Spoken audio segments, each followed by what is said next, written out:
rien ne lui ressemble. Ça veut dire quoi? Ça veut dire qu'il n'y a aucune imagination valable, acceptable à son sujet.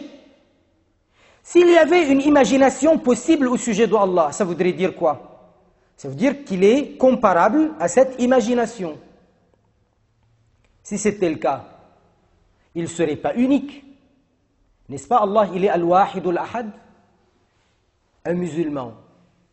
L'emblème de Al-Iman, c'est quoi d'abord? C'est La ilaha illallah. L'emblème de Al-Iman, c'est quoi d'abord? C'est La ilaha illallah. C'est quoi La ilaha illallah? C'est Al-Wahdani, l'unicité d'Allah.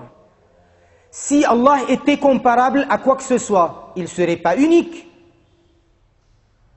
Mais pas seulement ça, c'est parce qu'Allah Ta'ala lui-même, il l'a précisé. Allah Ta'ala lui-même a dit dans Al-Qur'an Al-Karim, Laysa kamithlihi shay, rien n'est tel que lui. Donc à partir de la règle ordonnée par Allah, enseignée par Allah, qu'est-ce qui nous reste? Il nous reste à nous soumettre.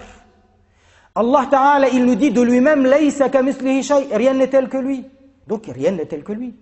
Rien dans l'absolu. Est-ce qu'on va dire à Allah, non, rien n'est tel que Allah, sauf ceci, sauf cela? De quel droit nous allons mettre des exceptions? On n'a pas le droit de mettre des exceptions. Une règle absolue. Qul huwa Allahu ahad. Dit Allah est ahad, est unique. Est-ce qu'on peut mettre une exception? Sauf machin? Non. Allahu samad. On ne peut pas faire d'exception. Lam yalid wa lam yulad. Ni il a engendré, ni il a été engendré. Pas d'exception. Ni pour Hadrat Isa, ni pour Hadrat Muhammad alayhi salatu wassalam. Wa lam yakul lahu kufuwan ahad. Et il n'a nul égal. Là aussi, aucune exception.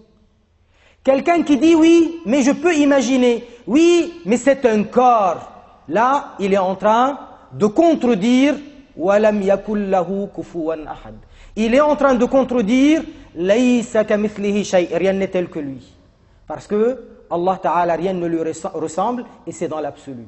Il n'a pas d'égal et ça c'est dans l'absolu. Et Allah Ta'ala lui-même, il dit وَلِلَّهِ الْأَسْمَاءُ الْحُسْنَى فَادْعُوهُ بِهَا وَذَرُوا الَّذِينَ يُلْحِدُونَ فِي أَسْمَائِهِ. Allah Ta'ala, il a les noms parfaits, sublimes, parfaits. Al-Asma'ul Husna. Fad'uhu biha. Quand vous invoquez Allah, invoquez-le avec ses noms parfaits. Wadharu, abandonnez. Alladhina yulhidun. Ceux qui commettent des injustices graves au sujet de ces noms. Ça veut dire qu'ils lui inventent des noms qui ne sont pas les siens. Qui lui inventent des attributs qui ne sont pas les siens. Comment reconnaître Dieu? Comment reconnaître le Créateur? Justement, le Créateur est reconnaissable à partir de ses attributs. Si on lui donne les caractéristiques de Hadrat Isa alayhi salam, et on dit Allah, Dieu, puis après on explique qui est-ce, et on donne les caractéristiques de Hadrat Isa, ça devient quoi? Du christianisme et de la mécréance, oui ou non? Parce qu'on lui a donné les caractéristiques d'un homme. Même s'il est un homme parfait, même si cet homme, il est Hadrat Isa, parfait parmi les hommes, oui, mais c'est quand même un homme. C'est pas Allah.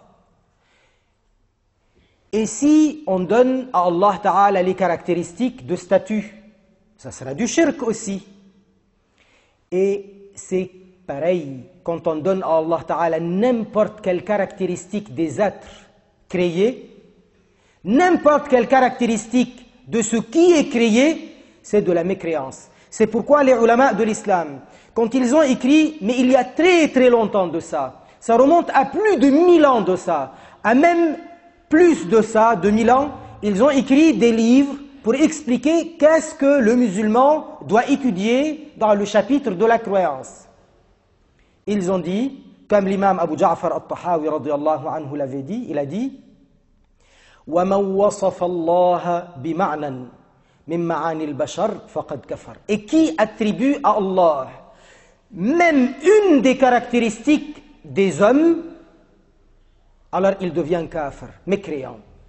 Quiconque attribue à Allah même une seule caractéristique des humains, il devient mécréant. Donc celui-ci, même s'il dit la ilaha illallah, mais il pense que Allah Ta'ala, il est comparable quelque part à l'homme, parce qu'il lui attribue des caractéristiques de l'homme. Ça veut dire qu'il se contredit. Il dit la ilaha illallah, mais il n'y croit pas, parce qu'il ne croit pas à l'unicité d'Allah. Il ne croit pas qu'il est incomparable. Rien ne lui ressemble. Il n'a pas d'égal. L'être humain, il est tout le temps à la recherche de compréhension. Et en général, de ce qu'on lui dit. Et en général, quand on nous parle de quelqu'un, on essaye de l'imaginer. On nous parle d'un pays lointain, on essaye de l'imaginer. On nous parle du paradis, on essaye de l'imaginer. Pas de problème. Mais quand on nous parle d'Allah, chercher à l'imaginer, c'est pas possible. Le pays, on peut essayer d'imaginer, ça va être faux ou vrai. Le paradis, ça va être faux ou vrai. Mais au sujet d'Allah, mais Allah n'est pas une image. Qu'est-ce qu'on va imaginer? Laysa kamithlihi shay'.